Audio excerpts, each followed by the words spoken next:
Esto es Quien Resulte Responsable, un programa de información y denuncia para una sociedad que dice, ya basta, de impunidad, corrupción y falta de respuesta.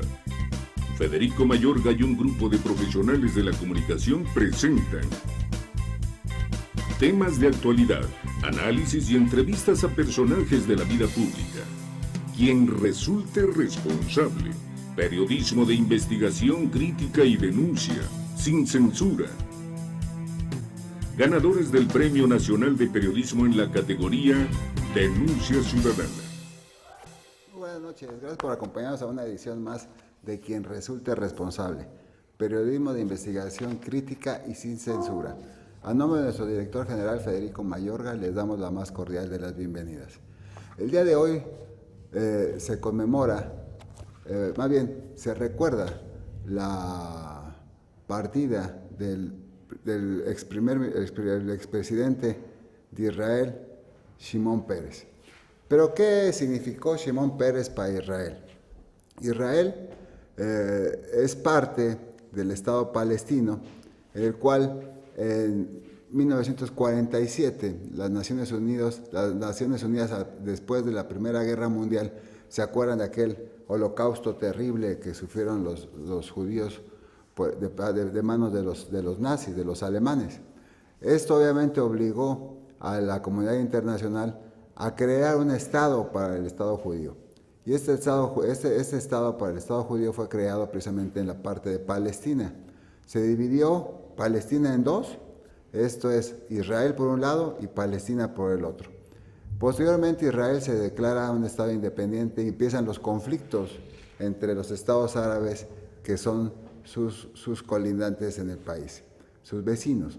Porque obviamente los estados árabes creían que el Estado de Israel les pertenecía en cuanto a su territorio. Fue una guerra que soportó el Estado de Israel y ahí es donde tuvo un papel fundamental precisamente Shimon Peres. Shimon Peres fue parte de esta guerra que permitió que el Estado de Israel subsistiera a pesar de los ataques de los estados árabes y que ahora ya es un Estado completamente independiente y que si bien es cierto sigue teniendo problemas, también lo es que ya los judíos en todo el mundo tienen un lugar a donde pueden llegar y estar en paz, lo cual no ocurría después de la Primera Guerra Mundial. Muchos hemos remembrado a través de películas y series ese holocausto terrible que mató millones de judíos en todo lo que fue Europa. En todo lo que fue Europa, los nazis cuando invadieron buscaron la segregación de los judíos precisamente para exterminarlos. No lo consiguieron.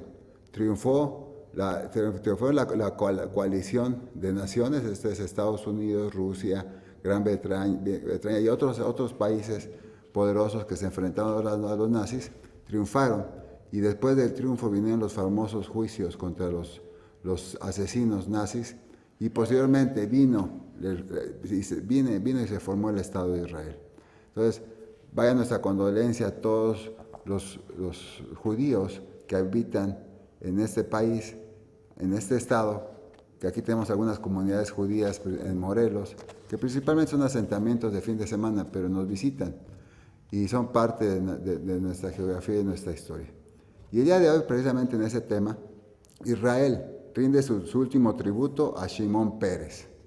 Figuras como el presidente de Israel, Reuven Rivlin, el primer ministro Benjamín Netanyahu y líderes como Bill Clinton asistieron al homenaje del expresidente de Israel. También se piensa que va a acudir también el presidente Barack Obama y ya anda por ahí también nuestro presidente Enrique Peña Nieto, haciendo lo propio y rindiéndole honores a este héroe de la guerra en Israel, y que sin lugar a dudas fue un ícono en todo el Estado de Israel. Descansa en paz, Shimon Peres. Roma retira oficialmente candidatura para Olímpicos 2024. Luego de que la alcaldesa Virginia Raggi declarara que sería irresponsable aceptar albergar los Juegos tomando en cuenta la situación económica de la ciudad, el ayuntamiento votó a favor de retirar la candidatura. Pues es bueno que una ciudad como Roma, histórica, se declare que no es apta para llevar a cabo estos Juegos Olímpicos. Recordemos que Brasil acaban de terminar los Juegos Olímpicos y sufrió mucho Brasil, precisamente por la economía, por la situación que prevalecía en el país, y que aún así los brasileños se atrevieron a llevar a cabo estos Juegos Olímpicos, con las consecuencias que todos vimos. Ejército sirio recupera el control en zona estratégica de Alepo. Retomaron el control a 4 días de que los insurgentes lo tomaran bajo su dominio. Se trata de un campo de refugiados palestino, precisamente cerca de Israel. Activistas sirios lanzan campaña en protesta por intervención rusa en su país. Las protestas tienen lugar en el primer aniversario del inicio de los bombardeos Rusia-Siria. Y en ese mismo tema, Estados Unidos a punto de suspender diálogo con Rusia sobre Siria. John Kerry, secretario de Estado, dijo: estamos a punto de suspender el diálogo porque es irracional estar sentados tratando de tomarse las cosas en serio ante la actual ofensiva en Alepo. Siria es un país estratégico en el Medio Oriente, en el cual al gobierno lo está apoyando Rusia, y a los insurgentes, al parecer, los está apoyando Estados Unidos. Entonces, ese es el problema precisamente. Se intentó un derrocamiento del gobierno, no se logró. Rusia acusó a Estados Unidos de haber orquestado este derrocamiento del gobierno, y después los insurgentes siguen con su revuelta y después atacan a la ayuda internacional que se da, y es donde Estados Unidos y Rusia tienen un conflicto en el Medio Oriente. Más de 100 heridos deja un accidente de tren en Nueva Jersey.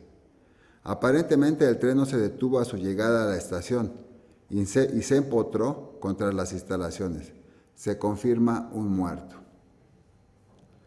Acuerdo de paz en Colombia es considerado para Premio Nobel de la Paz. El premio podría ser compartido por el presidente colombiano Juan Manuel Santos y el líder de las FARC, Timochenko, el nombre de guerra de Rodrigo Londoño. En ese aspecto, se está acabando el conflicto armado en Colombia, afortunadamente. Pueden recibir amnistía algunos de los insurgentes que durante más de 3 décadas estuvieron en lucha contra el gobierno y cuya principal función era el narcotráfico, el secuestro, y que ahora a través de esta firma de la paz pueden acceder a una reducción de su condena si se declaran culpables hasta de 5 años, si es que hay declaración de culpabilidad. Vaya nuestra felicitación al pueblo colombiano para que ya el país esté en paz. Ya nomás les va a quedar el narcotráfico, pero ese narcotráfico no es apoyado por la guerrilla. Al gobierno va a ser más fácil acabar con el narcotráfico en Colombia. Periodista boliviano se retracta de acusar de asesino a Evo Morales. El presidente boliviano demandó por difamación a Humberto Bacaflor después de que el periodista afirmara que el mandatario fue el que ordenó el asesinato de su pareja. No se vale, si no hay pruebas, no se vale que se lleve a una acusación de ese índole, y por supuesto, ante una demanda hay una retractación. Una pausa y regresamos a quien resulte responsable. Ayúdenos a dar con quien resulte responsable. Participe con sus comentarios en nuestro correo de voz. Síguenos en Facebook y en Twitter, @QRRTV, y en nuestro correo electrónico, quien resulte responsable, @hotmail.com.